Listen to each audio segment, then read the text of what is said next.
Hi there again everyone, this is again Alan and welcome back to my watercolor channel. Today I'm going to be showing you how I painted my sketch of the Black Nazarene. And by the way, I did this last year, and now that it's done, it's now part of my Simbahan, an illustrated guide to 50 of the Philippines Must Visit Catholic Churches book, which is already out.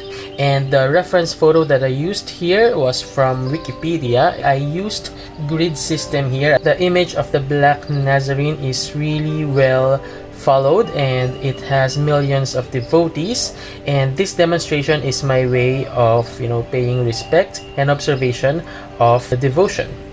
For the background, I used buff titanium and burnt sienna with mix of quinacridone gold, and I am spreading it evenly in our background, and while it's moist I am applying warm touches of colors, more intense colors of quinacridone gold and quinacridone burnt orange.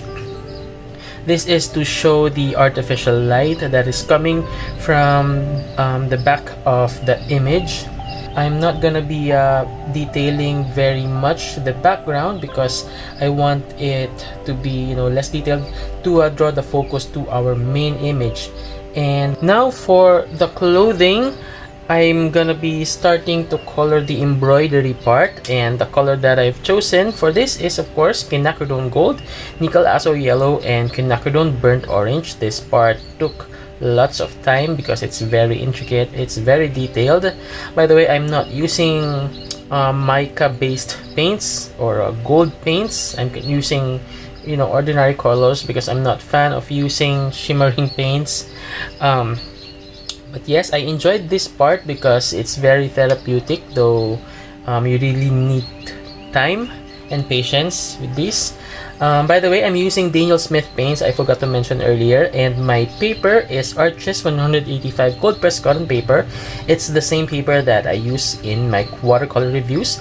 And the brush that I use here, I used Escoda brush, travel brush, and also my silver black velvet, and also my favorite, the Escoda Reserva. Now for the red fabric, I have two mixes for this. I have a dark red mix and a light red mix. For the light red mix, I have mixed permanent alizarin crimson and moon glow, and for the dark mix, I mixed permanent alizarin crimson again with lunar black. And as you can see, I used permanent alizarin crimson, which is a mid-red, and two granulating colors, the moon glow and the lunar black. This is for me to achieve my desired texture for this, because in my observation, the cloth that is used in the actual image is something like a velvet or a gamuza. It has this soft texture that is a bit shiny, but not totally metal like shiny. But yeah, it has texture definitely. So I'm using the granulation to achieve that velvety texture, and I am, I think, successful in this. I'm very happy with the result.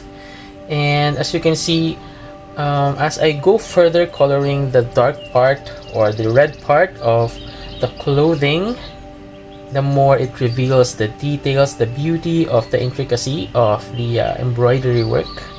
And of course, you need to do this continuously so that you avoid having hard edges within the cloth, and yeah, so that also the continuity of the granulation won't be disturbed.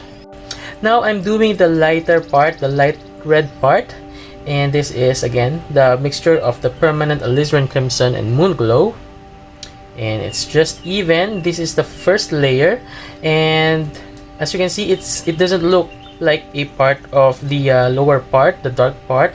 But wait until we do this part where we do the shadows and the folds of the cloth, and for that we are using now the dark mixture.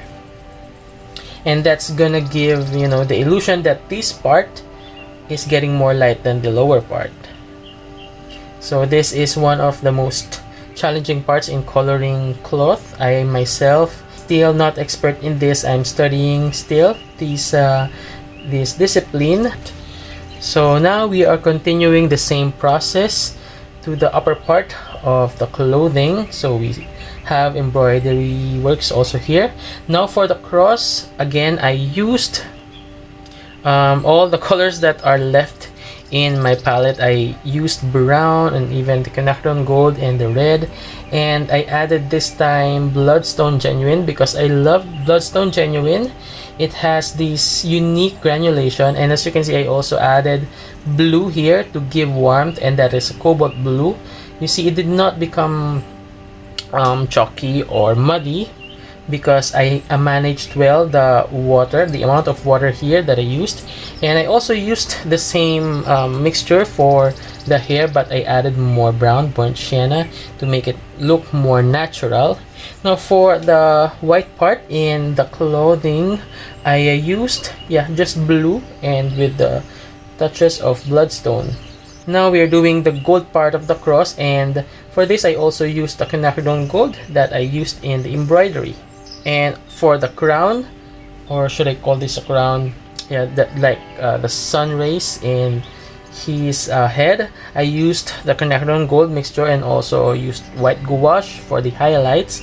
Now again for the hair, he has crown of thorns that I avoided.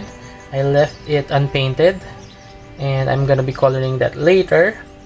Now I'm back to the background. I'm coloring it nickel azo yellow with a mix of quinacridone gold because that part is golden yellow, and I did that while I was waiting for the head part to dry. Now we are doing the face part, and the right side of his face is the side that gets more light. So here I am coloring it burnt sienna, and I'm leaving the highlights unpainted. And the left part is darker, so that's where I'm gonna be coloring it darker. And for that, I just mixed my lunar black with burnt sienna. I'm not very particular about the browns because I can just mix any of the primaries that are in my palette. And this part is actually one of the most critical part because in the first place, his face or his entire body is dark, so it's hard to show the details of his face. And also he has wounds and blood all over. We have lots of things going on, but I just focused on my reference photo and also considered where the eye should be, the nose should be, and had my eyes half close to see if I'm making any sense here.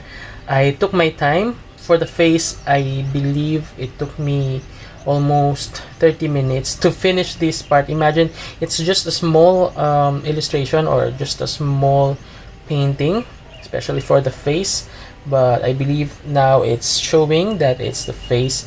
For those parts that I wasn't able to avoid painting in his face, I used buff titanium, not white. I was playing safe to use buff titanium for the eyes and for the cheeks for those highlights.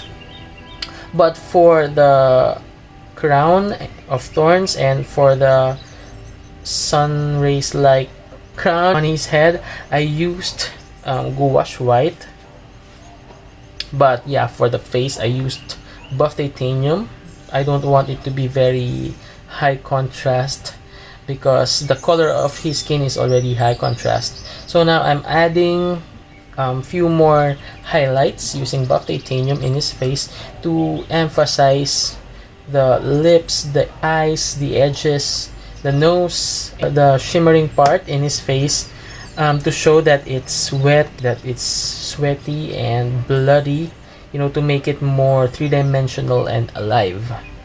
Usually I paint the face first because it's the most challenging part, but this time, yes, it's challenging. The face is of course challenging, but all the other parts are challenging, so I wanted to be excited, and so I put the face in the last part. So now I think we are done. So this is our finished painting, and I am very satisfied with these.